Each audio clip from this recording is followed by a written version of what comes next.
dire que les membres du jury, pour être membre du jury, vous allez recevoir un courrier à peu près 3 mois avant.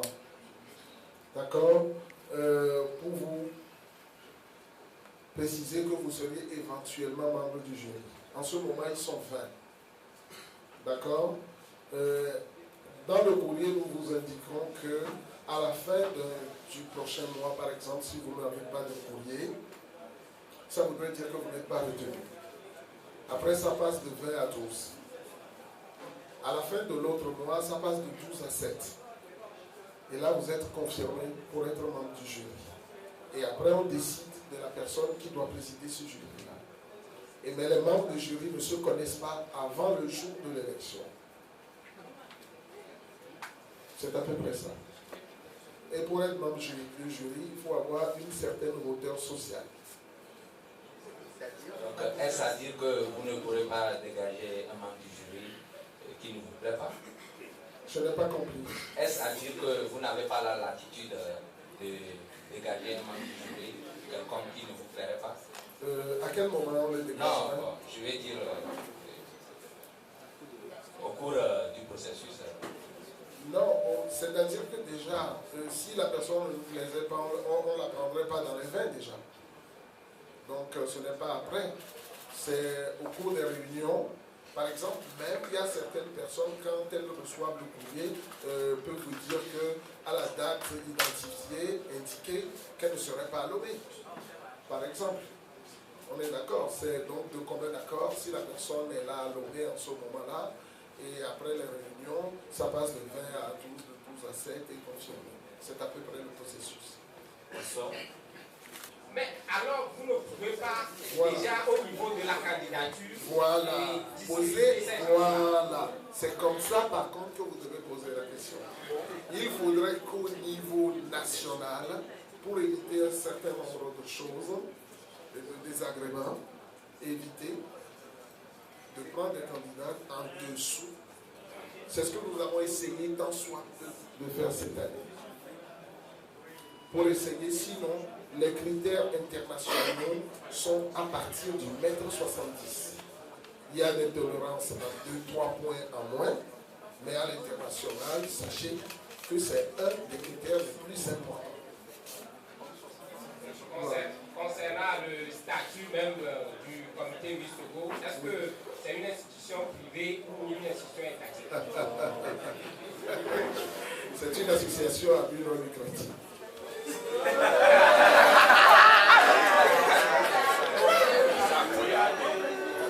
Et à politique. Et à politique.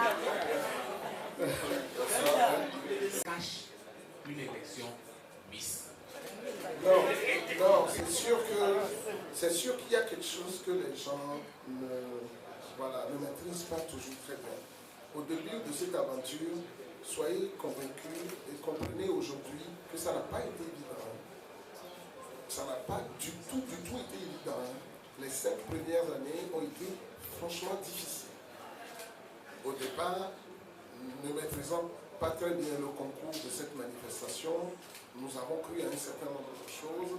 Nous avons eu peut-être 3 sponsors. Le tout premier, c'était la CIFAO, qui nous avait donné 3 millions. Deuxième, c'est Jean-Marie Noirodi, Café Informatique. Et après, José Simonou, quand il était au CDC. Et mais tout le monde nous renvoyait de leur bureau comme des chiens galeux. On est d'accord. Et après, il a fallu galérer. Le président Yadema nous avait beaucoup aidé en ce moment-là. Nous avait beaucoup aidé quand on avait eu l'échec, le premier échec criard de l'élection de Nathalie Montgolfier. C'est lui qui nous avait aidé à nous relever.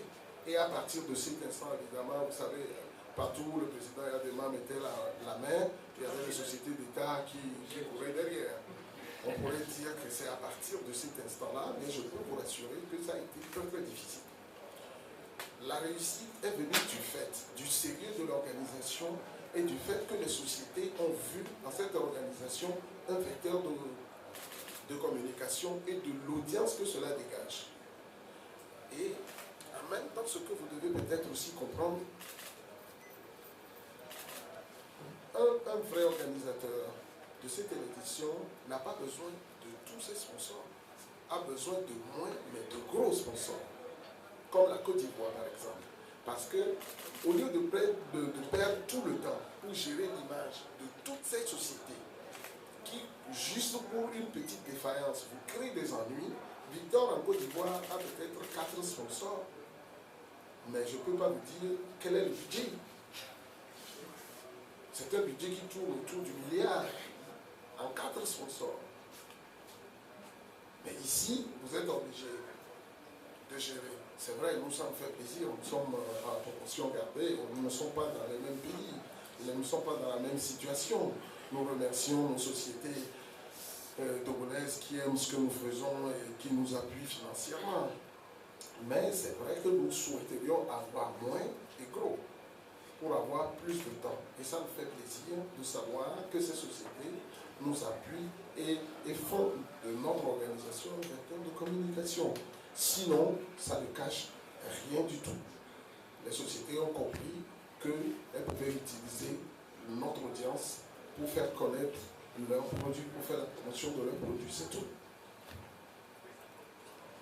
J'espère que je me suis fait comprendre.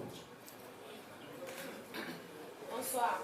Une petite pression en leur expliquant, ça peut se faire maintenant avec le monde numérique, avec les ordinateurs et l'Internet. Elles peuvent être, la position géographique n'est plus indispensable. Hein. Elle peut être partout dans le monde et être en phase avec les cours. Par exemple, si elle voyage à l'international, ce n'est pas toute la journée qu'elle est dehors pour accomplir sa mission. Si elle a envie réellement, il y en a certaines qui décident de faire une coupure, qui demandent, on accepte, on refuse. Il y en a qui ont demandé. Il y en a par contre qui ont pu trouver le juste milieu, l'harmonie entre les études et la gestion de leur mandat. Merci. Alors, bonsoir Président.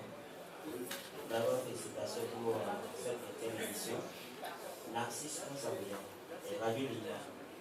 Alors, par rapport au sponsor, j'ai ouï dire qu'en dépit de cette méthode de sponsor qu'il y en a certains qui n'honorent pas leur engagement.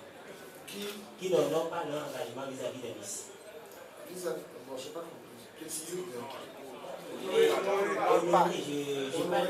leur engagement. J'ai une cousine qui a été elle aussi Miss.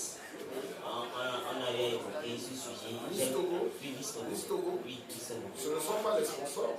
Les engagements, ce ne sont pas des engagements vis-à-vis des Miss, mais c'est vis-à-vis du comité. Le comité fait l'interface. Si la fille n'a pas reçu ses cadeaux, ça voudrait dire que c'est le comité qui ne lui a pas remis. Ce que j'aimerais savoir, est-ce que le comité prend quand même des dispositions pour que ces sponsors qui figurent généralement sur votre événement puissent véritablement honorer ces engagements? Eux tous, hein. On n'a pas en date d'aujourd'hui, puisque c'est des contrats signés qui sont opposables à ces sociétés. C'est écrit, signé. Je ne vois pas comment elle se débinerait de cet engagement-là. Non. Pour l'instant, donnez-nous des précisions par rapport à cette personne-là et que cette personne aille nous dire à quel moment et de quel objet ou produit il s'agirait. Sinon, en date d'aujourd'hui, on n'a pas de revendication particulière en la matière et toutes les sociétés respectent automatiquement. C'est automatique. D'ailleurs, en matière de cash, nous prenons l'argent même avant la manifestation. Peut-être les cadeaux en nature qui viendraient après mais nous, nos chèques, nous les prenons avant la soirée. Merci, Président. Alors, nous sommes à la 8e édition cette année. Est-ce que vous pouvez rapidement nous dire ce que sont devenus nos Miss jusqu'à aujourd'hui? Je crois que là, c'est un débat qui va durer toute une journée. Donc, je peux vous rassurer qu'elles sont logées à de très très bonnes enseignes et qu'elles sont à de très bons niveaux. Nous connaissons leur position géographique. Elles qui ne sont pas ici, je crois qu'il y en a peut-être c'est moitié-moitié, hein, à peu près une dizaine à Lomé, une dizaine à l'étranger. Mais nous connaissons leur situation, que ce soit professionnelle, maritime, elles vont bien. Tout simplement. Si vous voulez, on ferait un débat, nous pourrons vous restituer en temps et en heure. Sinon, les Miss, elles, élus même, toutes les têtes couronnées sont très très bien logées. Les dauphines, bon, il y en a certaines qui sont là, il y a d'autres qui sont parties. Maintenant, vous savez que ça forme toujours une famille. Hein. Elles rentrent dans une famille du comité. Les dauphines, comme les gens pouvaient le penser, ne sont pas laissées pour compte. Hein. Ne sont pas du tout laissées pour compte. On peut vous citer quelques-unes. Et après, vous savez qu'il y a des chancelleries qui donnent des bourses. Comme par le cas de Hans Handlos, où on avait 3 bourses, une européenne et 2 de Chine. La dauphine a pris celle de Chine, elle a pris de la France. Enfin, nous avons toujours, pour peu que les filles demandent. Pour ici, nous avons les écoles comme les SIGIT et les autres qui nous donnent des bourses. En matière financière, si elles ont des difficultés, le comité est toujours là pour leur venir en aide. C'est toute une famille. À moins que vous ayez des éléments précis à nous opposer par rapport aux lycéens et leurs dauphines. Sinon, nous essayons au maximum de les mettre à l'aise. Voilà. Ça, monsieur. Je crois que c'est la